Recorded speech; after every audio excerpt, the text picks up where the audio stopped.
Hello friends, എല്ലാവർക്കും എൻ്റെ പുതിയ വീഡിയോയിലേക്ക് സ്വാഗതം. ഒരുപാട് നാളായി ഞാൻ ഈ വ്യക്തിയെ കുറിച്ചിട്ട് ഒരു വീഡിയോ ചെയ്തിട്ട്. ഒരുപാട് ആൾക്കാർക്ക് ഇഷ്ടമുള്ള ഒരു വ്യക്തിയാണ്. അതുപോലെ എനിക്കത് അദ്ദേഹത്തിന് ഒരുപാട് ഇഷ്ടമാണ്.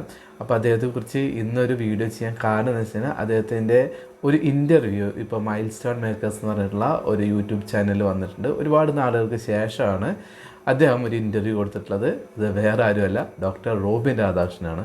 അപ്പോൾ റോബിൻ രാധാകൃഷ്ണൻ്റെ പുതിയ ഇൻ്റർവ്യൂവിൽ എന്താണ് പുതുമ എന്ന് ചോദിച്ചു കഴിഞ്ഞാൽ, നമ്മൾ മുമ്പ് കണ്ടിട്ടുള്ള ഒരു റോബിൻ രാധാകൃഷ്ണൻ കൊടുത്തുകൊണ്ടിരുന്ന ഒരു മറുപടി ഒന്നുമല്ല. പുതിയ ഇൻ്റർവ്യൂവിൽ പറയുന്ന മറുപടികൾ എന്ന് പറയുന്നത് ഒരുപാട് ശ്രദ്ധിച്ച് വളരെ മെച്ചുവേർഡായിട്ടുള്ള മറുപടികളാണ് എന്നാണ് എനിക്ക് തോന്നിയിട്ടുള്ളത്. സ്വാഭാവികമായിട്ട് ഡോക്ടർ റോബിൻ രാധാകൃഷ്ണൻ്റെ ഒരു ഇൻ്റർവ്യൂ എടുക്കുമ്പോൾ പരമാവധി ആൾക്കാരും ചോദിക്കുന്ന കാര്യം ഒന്ന് അദ്ദേഹത്തിൻ്റെ കാറിനെ കുറിച്ച് ചോദിക്കും, രണ്ടാമത് അദ്ദേഹത്തിൻ്റെ മൂവിയെ കുറിച്ച് ചോദിക്കും, മൂന്നാമത് ആരതിപ്പൊടിയെ കുറിച്ച് ചോദിക്കും. ഇങ്ങനെ ഒരുപാട് ക്വസ്റ്റ്യൻസ് കോമൺ ആയിട്ട് ചോദിക്കുന്ന ക്വസ്റ്റ്യൻസ് ഉണ്ട്. അതിനൊക്കെ മുമ്പ് അദ്ദേഹം മറുപടി കൊടുത്തിട്ടുള്ളതാണ്. പക്ഷേ അതേ ചോദ്യങ്ങൾക്ക് അദ്ദേഹം പുതിയ ഇൻ്റർവ്യൂവിൽ എങ്ങനെയാണ് മറുപടി കൊടുത്തിരിക്കുന്നത്, എങ്ങനെയാണ് അദ്ദേഹം വളരെ ബുദ്ധിപരമായിട്ടൊക്കെ അത് കൈകാര്യം ചെയ്തിരിക്കുന്നത് നമുക്ക് പുതിയ ഒരു ഇൻ്റർവ്യൂവിൽ കാണാൻ സാധിച്ചത്. അപ്പോൾ ഡോക്ടർ റോബിൻ രാധാകൃഷ്ണൻ ഒരുപാട് വിമർശിച്ചിട്ടുള്ള ഒരു കാര്യമാണ് പോർഷെ പനമേറ എന്ന് പറഞ്ഞുള്ള ഒരു കാറ് അദ്ദേഹം മേടിക്കാൻ പോകുന്നു. അങ്ങനെ അത് വളരെ നുണ പറഞ്ഞാണ്. അദ്ദേഹത്തിൻ്റെ കയ്യിൽ കാറ് മേടിക്കാനുള്ള പൈസ ഒന്നുമില്ല എന്നുള്ള രീതിയിൽ ഒരുപാട് യൂട്യൂബേഴ്സും അതുപോലെ തന്നെ അദ്ദേഹത്തിൻ്റെ മുൻകാല സുഹൃത്തുക്കളൊക്കെ പിന്നീട് അദ്ദേഹത്തിനോട് ദേഷ്യമുള്ള സമയത്ത് വന്നിട്ട് കുറേ ഇൻ്റർവ്യൂസ് കൊടുത്തിരുന്നു. ആ സമയത്തൊക്കെ അവർ കളിയാക്കിയുള്ള കാര്യമാണ് ഈ പോർഷെ പനമേറ എന്ന് പറഞ്ഞ കാറിനെ കുറിച്ചുള്ള കാര്യം. അതൊക്കെ ഇൻ്റർവ്യൂവർ റോബിനോട് ചോദിക്കുമ്പോൾ റോബിൻ പറഞ്ഞതെന്ന് വെച്ച് കഴിഞ്ഞാൽ അദ്ദേഹം ആ കാറ് ഇപ്പോൾ വാങ്ങി എന്നാണ് പറഞ്ഞത്. അദ്ദേഹം അതൊരു വാശിയായിട്ട് വാങ്ങി എന്നൊന്നുമല്ല, പണ്ടേ തന്നെ അദ്ദേഹത്തിന് ഇഷ്ടമുണ്ടായിരുന്നു. സാധാരണ ഒരു കുടുംബത്തിൽ ജനിച്ചൊരു വ്യക്തി ആയതുകൊണ്ട് അദ്ദേഹത്തിന് ഒരുപാട് കാറുകളൊക്കെ മേടിക്കുന്നത്, അദ്ദേഹത്തിന് ഇഷ്ടമുള്ള കുറച്ച് കാറുകളൊക്കെ മേടിക്കുന്ന ആഗ്രഹം. അതിലുള്ള ഒരു കാറാണ് ഈ പോർഷെ പനമേറ എന്ന് പറയുന്നത്. അപ്പോൾ അദ്ദേഹം അത് മേടിക്കുന്ന ആഗ്രഹിച്ചത് പറഞ്ഞു. അത് പിന്നീട് അദ്ദേഹത്തിൻ്റെ പൊങ്ങച്ചമായിട്ടും കാശില്ലാത്ത ഒരാൾ മറ്റുള്ളവരുടെ മുമ്പിൽ ആളാവാൻ വേണ്ടിയിട്ട് കാട്ടിക്കൂട്ടിയുള്ള കുറച്ച് ഡ്രാമയാന്നൊക്കെയാണ് പറഞ്ഞുണ്ടാക്കിയിട്ടുണ്ടായിരുന്നത്. പക്ഷെ അതൊന്നുമല്ല, അദ്ദേഹം അത് മേടിച്ചു എന്ന് അദ്ദേഹം പറഞ്ഞു. അത് വളരെ രസകരമായിട്ട് ആരും തന്നെ കുറ്റപ്പെടുത്താത്ത രീതിയിലാണ് അദ്ദേഹം മറുപടി കൊടുത്തുള്ളത്. പിന്നീട് അദ്ദേഹത്തിൻ്റെ സിനിമയെക്കുറിച്ച് ചോദിച്ചപ്പോൾ അദ്ദേഹം അതിന് മറുപടി കൊടുത്തു. അത് പിന്നീട് നമുക്ക് സംസാരിക്കാം എന്നുള്ള രീതിയിൽ അദ്ദേഹം മാറ്റിവെച്ചു. അതൊക്കെ അദ്ദേഹത്തിന് പറയാം. അദ്ദേഹത്തിൻ്റെ സിനിമയെക്കുറിച്ച് അദ്ദേഹം എപ്പോൾ സംസാരിക്കണം എപ്പോൾ വേണ്ടെന്നൊക്കെ തീരുമാനിക്കാനുള്ള അവകാശം അദ്ദേഹത്തിനുണ്ടല്ലോ. പിന്നെ അദ്ദേഹം പറഞ്ഞിട്ടുള്ളത് അദ്ദേഹം വളരെയധികം ഇൻട്രോവേർട്ട് ആയിട്ടുള്ളൊരു പേഴ്സണായിരുന്നു. ജീവിതത്തിലധികം ഫ്രണ്ട്ഷിപ്പുകളൊന്നും ഇല്ലാത്ത ഒരു വ്യക്തിയായിരുന്നു. അപ്പോൾ അദ്ദേഹത്തിന് കൂടുതൽ ജീവിതത്തിൽ എന്തെങ്കിലും ഒരു പ്രശ്നം വന്നു കഴിഞ്ഞാൽ അത് ഷെയർ ചെയ്യാനായിട്ട് പറ്റിയ ഒരു ഫ്രണ്ടൊന്നും അദ്ദേഹത്തിന് ഉണ്ടായിരുന്നില്ല. ആ കൂടെ ഒരു ഫ്രണ്ട് ഉണ്ടെന്ന് എനിക്കൊന്ന് വൈശാഖ് എന്ന് മറ്റുള്ളൊരു ഫ്രണ്ട്, ഒരു ഡോക്ടർ, അദ്ദേഹത്തിന് കൂടെയുള്ള ഒരു ഡോക്ടർ ഉണ്ടല്ലോ. അദ്ദേഹത്തിൻ്റെ ജീവിതത്തിൽ ഭയങ്കര ബിസിയാണ്. അപ്പോൾ എന്തെങ്കിലും ഒരു കാര്യം ഷെയർ ചെയ്യാനും മറ്റൊന്നും അദ്ദേഹത്തിന് ആരും തന്നെ കൂടെ ഉണ്ടായിരുന്നില്ല.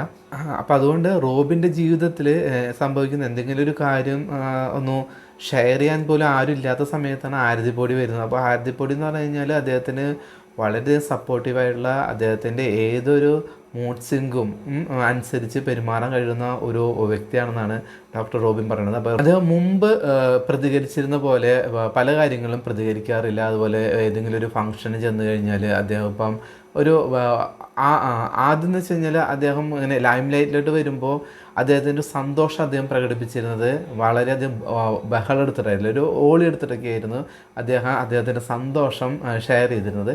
അതൊക്കെ ഇപ്പോൾ അദ്ദേഹം കുറച്ചു. ഇപ്പം അങ്ങനെയൊന്നുമില്ല. അത് ആരതിപ്പൊടിയും പറയാറുണ്ടെന്ന് പറഞ്ഞു, എന്തിനാണ് ഇങ്ങനെ ബഹളം വയ്ക്കുന്നതെന്ന് ചോദിച്ചപ്പോൾ പിന്നീടെന്ന് വെച്ചാൽ അതിപ്പോൾ ഓൾറെഡി ഇപ്പോൾ ഒരു സെലിബ്രിറ്റിയായി അദ്ദേഹത്തെ എല്ലാവരും അറിയാം. പിന്നെ അദ്ദേഹത്തിൻ്റെ സന്തോഷം എന്ന് പറഞ്ഞാൽ അന്നത്തെ അത്രയ്ക്ക് ഇപ്പോൾ എക്സൈറ്റ്മെൻ്റ് ഒന്നും ഉണ്ടാവണമെന്നില്ലല്ലോ. കാരണം ഇപ്പോൾ അദ്ദേഹം കുറച്ചും കൂടെ ആൾക്കാർക്ക് പരിചിതനായി. അപ്പോൾ കൂടുതൽ സന്തോഷം ഇങ്ങനെ പ്രകടിപ്പിക്കേണ്ട ആവശ്യമൊന്നുമില്ല. അപ്പോൾ അദ്ദേഹം സ്വാഭാവികമായിട്ടും കുറച്ചു ഇപ്പം കാണുമ്പോൾ നോർമലായിട്ട് പോകുന്നു, എല്ലാവരും വിഷ് ചെയ്യുന്നു, പോരുന്നു, അത്രയൊക്കെ ഉള്ളൂ ആണ് അദ്ദേഹം പറഞ്ഞത്.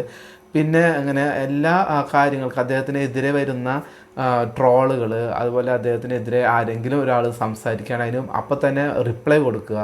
അത് ഒന്നിലേക്ക് വളരെയധികം ചൂടായിട്ടായിരിക്കും കൊടുക്കുന്നത്, അല്ലെങ്കിൽ അദ്ദേഹം അതിനെ നിശിതമായി വിമർശിച്ചിട്ടായിരിക്കും കൊടുത്തിരുന്നത്. അതൊക്കെ അദ്ദേഹം കുറച്ചു.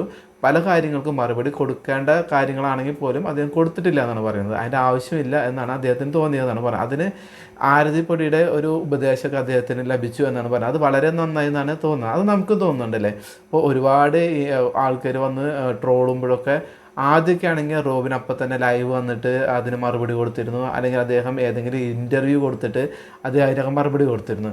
അത് പറഞ്ഞപ്പോഴാണ് അദ്ദേഹം പറഞ്ഞത് ഇപ്പം അദ്ദേഹം അധികം ആദ്യം ഒരു ഇൻ്റർവ്യൂ കൊടുക്കുമ്പോൾ അതിൽ എന്തെങ്കിലും ഒരു കണ്ടൻറ്റ് വേണം, ആ കണ്ടൻറ്റ് എല്ലാവരും കണ്ടിട്ട് ആ ഇൻ്റർവ്യൂ കൂടുതൽ ആൾക്കാർ കാണണം, റോബിനെ കൂടുതൽ ആൾക്കാർ അറിയണം, അങ്ങനെയൊക്കെ ആഗ്രഹിച്ചാണ് അദ്ദേഹം ഇൻ്റർവ്യൂസൊക്കെ കൊടുത്തിരുന്നതാണ് പറഞ്ഞത്. അത് അദ്ദേഹം വളരെ ജെന്യൂനായിട്ട് പറഞ്ഞത്. അത് നമുക്കറിയാവുന്ന കാര്യം തന്നെയാണ് അല്ലേ. അദ്ദേഹത്തിന് കൂടുതൽ അക്സെപ്റ്റൻസ് കിട്ടണമെന്ന് വിചാരിച്ചിട്ട് അദ്ദേഹം കുറേ ഇൻ്റർവ്യൂകളിൽ കുറേ കണ്ടൻസ് കൊടുത്തിട്ടുണ്ട്. ആ കണ്ടൻറ്റൊക്കെ പോയി വൈറലായിട്ടുണ്ട്. അതൊക്കെ തന്നെയാണ് റോബിനെ ഒരു വിധത്തിൽ നല്ല സെലിബ്രിറ്റി ലെവലിലോട്ട് ഉയർത്തിക്കൊണ്ടുപോയുള്ളത്. ഇപ്പോൾ അദ്ദേഹത്തിന് അതിൻ്റെ ആവശ്യമില്ല. അതുകൊണ്ട് തന്നെ ഈ പുതിയ ഇൻ്റർവ്യൂവിൽ അദ്ദേഹം പറയുന്നത് ഞാനൊരു കണ്ടൻറ് ഉണ്ടാക്കാൻ വേണ്ടിയിട്ടല്ല ഈ ഒരു ഇൻ്റർവ്യൂവിൽ വന്നിരിക്കുന്നത്, ജസ്റ്റ് ഒരു ടോക്ക് എന്നുള്ള രീതിയിലാണ് വന്നിരിക്കുന്നത്. എനിക്ക് പണ്ടത്തെ പോലെ ഇപ്പോൾ കണ്ടൻറ് കൊടുത്തിട്ട് എനിക്ക് പ്രശസ്തനാവേണ്ട ആവശ്യമൊന്നുമില്ല. ഇപ്പോൾ അദ്ദേഹത്തെ എല്ലാവരും അറിയാം. അതേപോലെ തന്നെ അദ്ദേഹത്തിൻ്റെ കാര്യങ്ങളൊക്കെ ഷെയർ ചെയ്യാനൊക്കെ അദ്ദേഹത്തിൻ്റെ ഒപ്പം നിൽക്കാനൊക്കെ ആയിട്ട് ആരതി പൊടിയുണ്ട്. പിന്നെ അദ്ദേഹത്തിൻ്റെ ദേഷ്യം വരുന്ന ഒരു കാര്യം എന്ന് പറയുന്നത് അദ്ദേഹത്തിൻ്റെ ഫാമിലിയെക്കുറിച്ചും അതുപോലെ ആരതി പൊടിയെക്കുറിച്ചൊക്കെ എന്തെങ്കിലും ആരെങ്കിലുമൊക്കെ ഒരു റൂമർ ഉണ്ടാക്കുമ്പോഴാണ് അദ്ദേഹത്തിന് ദേഷ്യം വരുന്നതാണ് പറഞ്ഞത്. അദ്ദേഹത്തെക്കുറിച്ച് എന്ത് പറഞ്ഞാൽ അദ്ദേഹം അത് അക്സെപ്റ്റ് ചെയ്യാൻ തയ്യാറാണ്. പക്ഷേ എന്തിനാണ് അദ്ദേഹത്തിൻ്റെ ഒപ്പം നിൽക്കുന്ന കുടുംബക്കാരെയൊക്കെ വലിച്ചഴക്കുന്നതെന്ന് അദ്ദേഹം ചെയ്യുന്നത്, അത് ശരിയാണ്.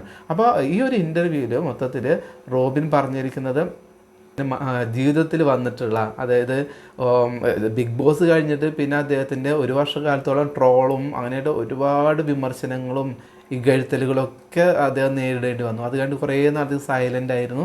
അതിനുശേഷം ഒരുപാട് നാളുകൾക്ക് ശേഷമാണ് ഇപ്പോൾ അദ്ദേഹം ഒരു ഇൻ്റർവ്യൂ കൊടുത്തിട്ടുള്ളത്. അപ്പോൾ ആ സമയത്ത് അദ്ദേഹത്തിന് ഉണ്ടായിട്ടുള്ളൊരു മാറ്റം കാര്യങ്ങളൊക്കെ തന്നെ അദ്ദേഹത്തിൻ്റെ ഇൻ്റർവ്യൂവിൽ നമുക്ക് കാണാൻ സാധിക്കും. ആ ഇൻ്റർവ്യൂവിൽ അദ്ദേഹത്തെ വിമർശിച്ച വ്യക്തികളെ കുറിച്ചോ പേരെടുത്തോ അല്ലെങ്കിൽ അവരെ കുറിച്ചിട്ട് യാതൊരു തരത്തിലുള്ള പരാമർശങ്ങളോ ഇല്ല. ഒന്നോ രണ്ടോ സ്ഥലത്ത് ജസ്റ്റ് ഒന്ന് തൊടിയിച്ച് പോയെന്നേ ഉള്ളൂ അദ്ദേഹം പറഞ്ഞത്. അത് ആരായാലും പറയുമല്ലോ, എന്താണ് അദ്ദേഹത്തിന് നേരിടേണ്ടി വന്നിട്ടുള്ള വിഷമങ്ങളെ കുറിച്ചിട്ട് അദ്ദേഹം ജസ്റ്റ് ഒന്ന് പറഞ്ഞു പോയപ്പോൾ ചിലർ എന്ന രീതിയിലാണ്, ആരുടെ പേരും എടുത്തു പറഞ്ഞുകൊണ്ട് അദ്ദേഹം വിമർശിച്ചിട്ടില്ല. അതൊക്കെ അദ്ദേഹത്തിൻ്റെ ഒരു മെച്യൂരിറ്റി ആയിട്ടാണ് ഞാൻ കാണുന്നത്. അത് മുമ്പ് മെച്യൂരിറ്റി ഇല്ല എന്നല്ല ഞാൻ പറഞ്ഞത്. അതായത് നമ്മൾ ഓരോ ലെവലായിട്ട് നമ്മൾ ജീവിതത്തിൽ ഉയർന്നു വരുമ്പോൾ അല്ലെങ്കിൽ നമ്മളൊരു സെലിബ്രിറ്റി ലെവലിലോട്ടൊക്കെ ഉയർന്നു വരുമ്പോൾ നമ്മൾ എടുക്കേണ്ട ചില തീരുമാനങ്ങളുണ്ട്. എവിടെ എങ്ങനെ പ്രതികരിക്കണം, ആരുടെ എങ്ങനെ മറുപടി കൊടുക്കണം, അങ്ങനെയുള്ള കാര്യങ്ങൾ. അതൊക്കെ റോബിൻ വളരെയധികം മുമ്പത്തെ ഇൻ്റർവ്യൂവിന് വെച്ചിട്ട് നമ്മൾ കമ്പയർ ചെയ്യുമ്പോൾ ഒരുപാട് മാറ്റങ്ങൾ റോബിനുണ്ടായിട്ടുണ്ടെന്ന് നമുക്ക് കാണാൻ സാധിക്കും. അപ്പോൾ എനിക്ക് ഇൻ്റർവ്യൂ കണ്ടപ്പോൾ റോബിനിൽ വളരെയധികം മാറ്റങ്ങൾ കാണാൻ സാധിച്ചു. അത് നിങ്ങൾക്കും കാണാൻ പറ്റുമെന്നാണ് എനിക്ക് തോന്നുന്നത്. നിങ്ങൾ കണ്ടിട്ടില്ലെങ്കിൽ കണ്ടു നോക്കാം, അല്ലെങ്കിൽ കണ്ടവരാണെങ്കിൽ നീ പറയുന്നത് ശരിയാണെന്ന് നിങ്ങൾക്ക് തോന്നും. അപ്പോൾ എനിക്ക് ഇൻ്റർവ്യൂ കണ്ടപ്പോൾ എനിക്കൊരു വീഡിയോ ഇത് ചെയ്യണം തോന്നി. റോബിൻ എന്ന് പറഞ്ഞാൽ എനിക്ക് വളരെ ഇഷ്ടപ്പെട്ട ഒരു വ്യക്തിത്വമാണ്. അതുകൊണ്ട് എനിക്ക് അദ്ദേഹത്തിൻ്റെ കാര്യങ്ങളൊക്കെ ഷെയർ ചെയ്യാനും അദ്ദേഹത്തിൻ്റെ കാര്യങ്ങൾ കാണാനും ഒക്കെ ഒരുപാട് ഇഷ്ടമാണ്. ഒരുപാട് നാളുകളായിട്ട് അദ്ദേഹത്തിൻ്റെ വീഡിയോസൊന്നും കാണാറില്ല. ഇപ്പോൾ കുറവ് നാളുകൾക്ക് ശേഷമാണ് ഇപ്പോഴാണ് ഒരു വീഡിയോ കണ്ടത്. അപ്പോൾ കണ്ടപ്പോൾ എനിക്കതൊരു വീഡിയോ ആയിട്ട് ചെയ്യണമെന്ന് തോന്നി, അതുകൊണ്ട് ചെയ്തതാണ്. അപ്പോൾ അടുത്തൊരു വീഡിയോ ആയിട്ട് വരുന്നവരെ എല്ലാവർക്കും ബൈ.